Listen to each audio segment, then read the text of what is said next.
Target परिवार में एक बार फिर से सभी शिक्षक साथियों का स्वागत है। उम्मीद करते हैं सारे लोग स्वस्थ होंगे, आनंद में होंगे। आज का यह वीडियो काफी संवेदनशील है।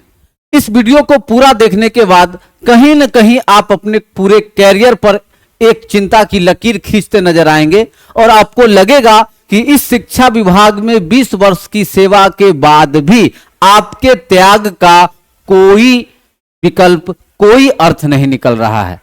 जब हम आज चर्चा करेंगे कि नियोजित शिक्षक के उस इतिहास की, जब 2003 से लेकर अब वर्तमान तक आपने शिक्षा व्यवस्था में अपना जो बहुमूल्य योगदान दिया, जिसके बदौलत आपने शिक्षा व्यवस्था में गुणात्मक सुधार करने का प्रयास किया, आज आप कहां हैं, आज हम इस पर चर्चा करने वाले हैं। वीडियो में अंत तक बने रहिएगा। एक एक बिंदु को हम आप तक रखने का प्रयास करेंगे। आप स्वयं विद्वान हैं, आप उस पर गहन चिंतन और मनन करेंगे, उसके बाद आप कोई निर्णय लेंगे। चलिए शुरू करते हैं आज के इस काफी महत्वपूर्ण टॉपिक में। मैंने आज का हेडिंग लिखा है कि नियोजित शिक्षकों को यूपीएस पेंशन का लाभ नहीं मिलेगा।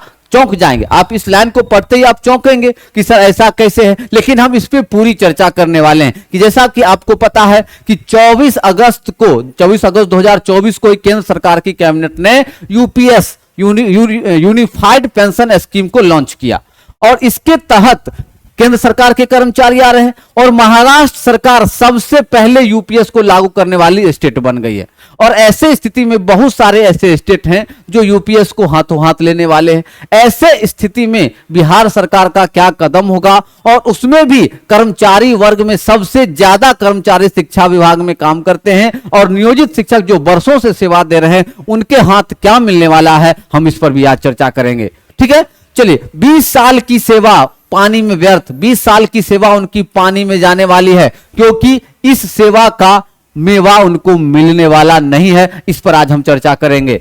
नियोजित शिक्षक कैसे बर्बाद हो चुके हैं, आज हम उस पर चर्चा करेंगे कि सक्षमता परीक्षा विशिष्ट शिक्षक नियमावली आने के बाद शिक्षकों में कैसे एकता टूटती है और कैसे शिक्षक छत बिछत हो जाते हैं, उनको कोई देखने वाला नहीं होता है। इस बिंदु पे चर्चा करेंगे। साथ साथ अब शिक्षकों के लिए बस एक रास्ता बचा है, वो रास्ता कौन सा है, आज हम उसकी भी चर्चा करने वाले हैं। तो सभी साथी वीडियो में अंत तक बने रहिएगा और जो साथी नए हैं सब्सक्राइब कर लीजिएगा, ताकि आपको इस चैनल के माध्यम से सारा खबर, सारी जानकारी, सारा विश्लेषण, सारा इतिहास, सारा वर्तमान हम आप तक पहुंचाने का प्रयास करते रहते हैं। चलिए, सबसे पहला हेडिंग मैंने बनाया कि नियोजित शिक्षकों को यूपीएस का लाभ नहीं मिलेगा। आपको अच्छे से पता है कि जिस दिन से विशिष्ट शिक्षक नियमावली आई है और सक्षमता परीक्षा की बात की गई है, नियोजित शिक्षकों की एकता भंग हो गई है। नियोजित शिक्षक आपस में टूट गए। बहुत सारे सक्षमता परीक्षा के पक्षधर रहे, बहुत सारे साथी जो बच गए थे सक्षमता 2 में जाकर परीक्षा दे चुके हैं और लगभग हमें लगता है कि अगर टोटल बात किया जाए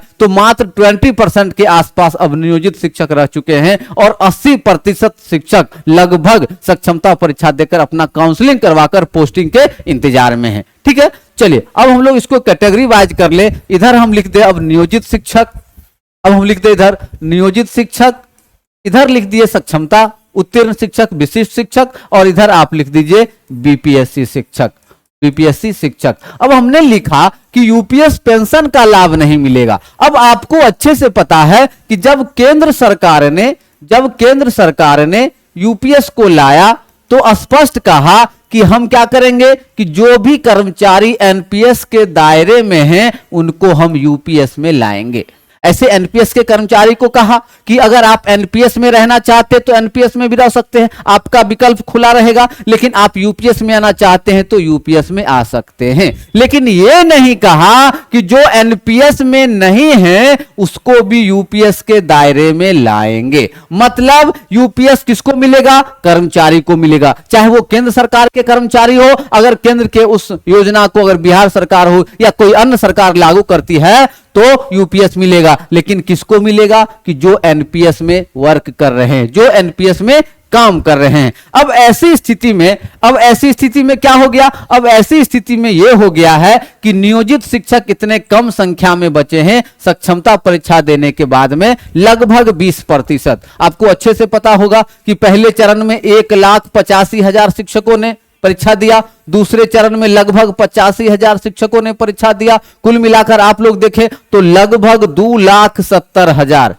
2 लाख 8 दूनी 16 1 17 और 1 1 2 लगभग 2,70,000 शिक्षकों ने सक्षमता परीक्षा देकर विशिष्ट शिक्षक बनने की ठान ली। इसमें से आपको पता है कि लगभग 40 से 50,000 शिक्षक बीपीएससी शिक्षक बन चुके हैं, बीपीएससी शिक्षक बन चुके हैं। अब आपके पास मुश्किल से कितने बचे? 20% शिक्षक। कितने बचे? 20% शिक्षक बचे हैं। अब ऐसी स्थिति में अब देखिए एनपीएस का लाभ नियोजित शिक्षक को नहीं मिल रहा है। सक्षमता परीक्षा विशिष्ट शिक्षक बन जाएंगे तो इनको एनपीएस का लाभ मिलेगा और बीपीएससी शिक्षक को एनपीएस मिलना आरंभ हो गया है। अब इन वस्तु स्थिति में आप स्वयं देख सकते हैं कि अब यूपीएस किसको मिलेगा? तो जिसको एनपीएस मिलता है तो क्या इसको यूपीएस मिलेगा? तो आप कहिएगा कि सर कैसे मिलेगा, जब एनपीएस नहीं मिल रहा है तो यूपीएस कैसे मिलेगा?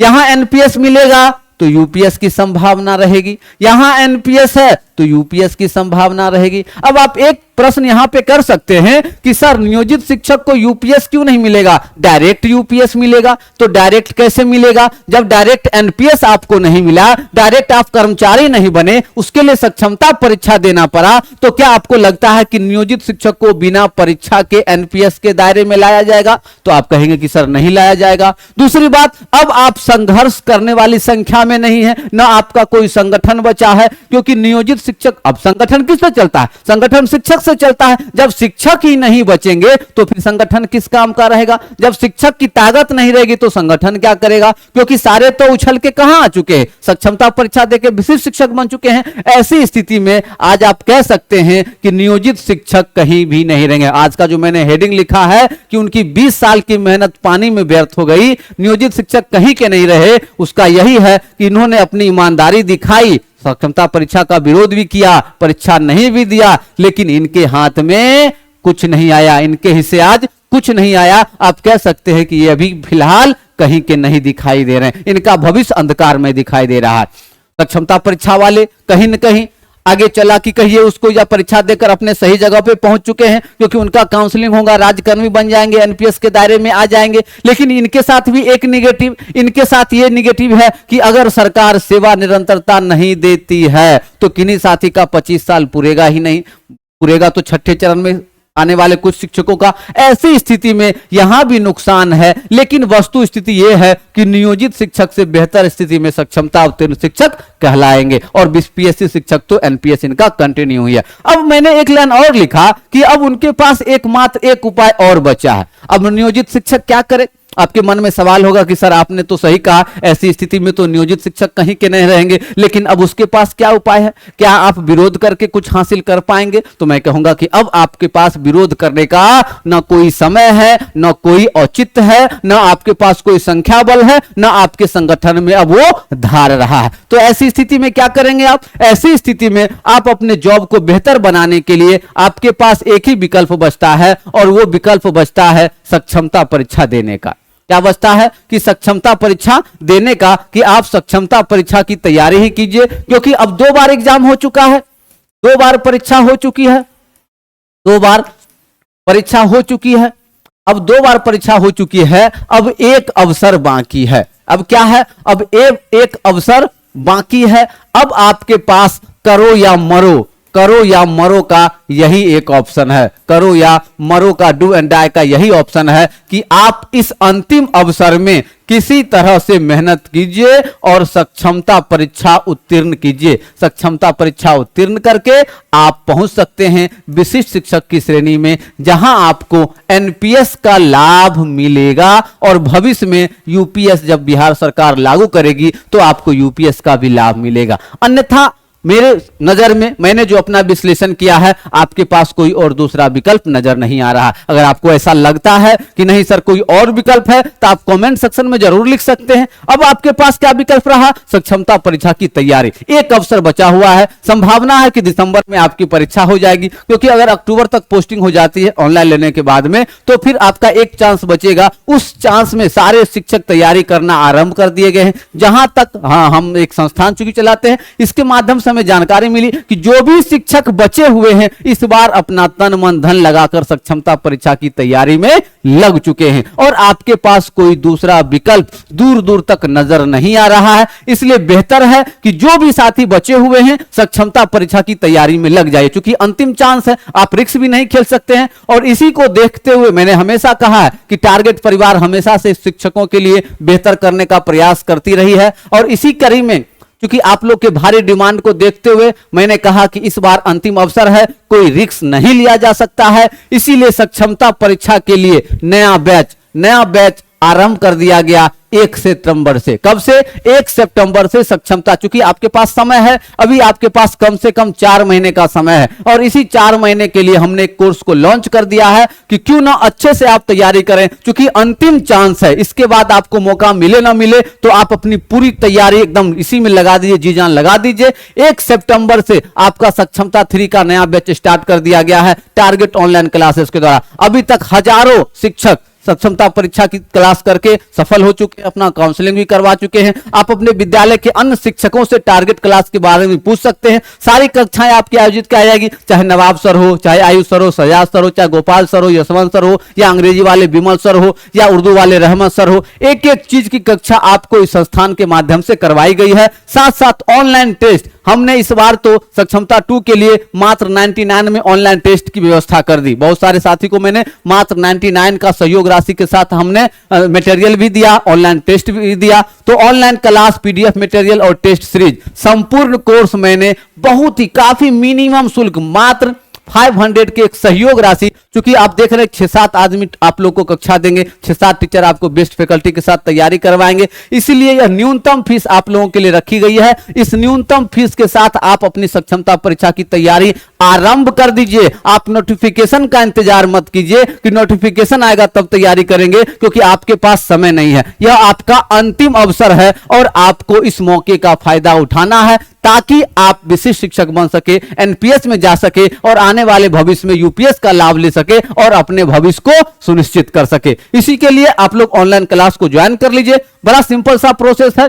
आप प्ले स्टोर पे चले जाइए और प्ले स्टोर पे target your goal application install कर लीजिए और यूज अनदर मेथड में जाके लॉगिन कर लीजिए। वहीं पे आपको कोर्स दिखाई देगा, ये आपका प्ले स्टोर पे लोगो मिल जाएगा। फिर भी कोई दिक्कत हो तो नंबर नोट कर लीजिए 9709 12 40 19 और लिख लीजिए 77799924019। आपके स्क्रीन के नीचे भी नंबर चल रहा है, इस नंबर पे आप कांटेक्ट कर लीजिए और बैच से जुड़ जाइए। एप्लीकेशन को इंस्टॉल कर लीजिए। इसमें आप लोग को ऑनलाइन लाइव क्लास मिलेगा, रिकॉर्ड क्लास मिलेगा, सारे पीडीएफ मिलेंगे और ऑनलाइन टेस्ट की सुविधा मिलेगी। इन सारी सुविधाओं के साथ आप कक्षा को ज्वाइन कीजिए और आप अपनी सफलता को सुनिश्चित कीजिए। नहीं तो फिर वही बात है, मैंने स्पष्ट कह दिया, आपको न यूपीएस का लाभ मिल पाएगा, आपके 20 साल का मेहनत जो 2003 से सेवा दे रहे हैं उसका कोई लाभ नहीं मिल पाएगा और कहीं न कहीं आपके पास एकमात्र रास्ता बचा है और वो रास्ता है कि सक्षमता परीक्षा के माध्यम से आप विशिष्ट शिक्षक बने, राज्यकर्मी बने, साथ साथ आप एनपीएस के दायरे में आए ताकि आने वाले समय में आपको राज्यकर्मी को मिलने वाली सारी सुविधाएं मिल सके। अन्यथा की स्थिति में नियोजित शिक्षक रहते हुए आपको कोई लाभ नहीं मिलने वाला है, क्योंकि अब आपका संघर्ष भी कम हो गया है, संख्या भी कम हो गया है और सरकार के नजर में आप योग्य भी अब नहीं रहे, इसलिए बार बार परीक्षा आयोजित की जा रही है। ऐसी स्थिति में बेहतर यही है कि आप अपनी परीक्षा की तैयारी करें और आप अपने भविष्य को सुनिश्चित करें। फिलहाल आप स्वयं विद्वान हैं, आप सारी वस्तु स्थिति को मैंने आपके सामने में रखा है। आप स्वयं चिंतन कर सकते हैं, निर्णय ले सकते हैं और निर्णय लेने के बाद ही आप कोई कदम उठाएं। और उम्मीद करते हैं हमने जो विश्लेषण किया है उस विश्लेषण से आप कहीं न कहीं अपना जुड़ाव महसूस कर रहे होंगे। फिलहाल इस सेशन में मैंने जो बातें कहनी थी मैंने आप तक पहुंचा दी है। कुछ नए सेशन में कुछ और बातें आएंगी तो मैं आप तक इसी चैनल के माध्यम से रखने का प्रयास करूंगा। तो जो भी साथी नए हैं इस चैनल को सब्सक्राइब कर लीजिएगा ताकि समय समय पर आपको सारी सूचनाएं, सारा विश्लेषण आप तक मैं पहुंचाता रहूं। धन्यवाद।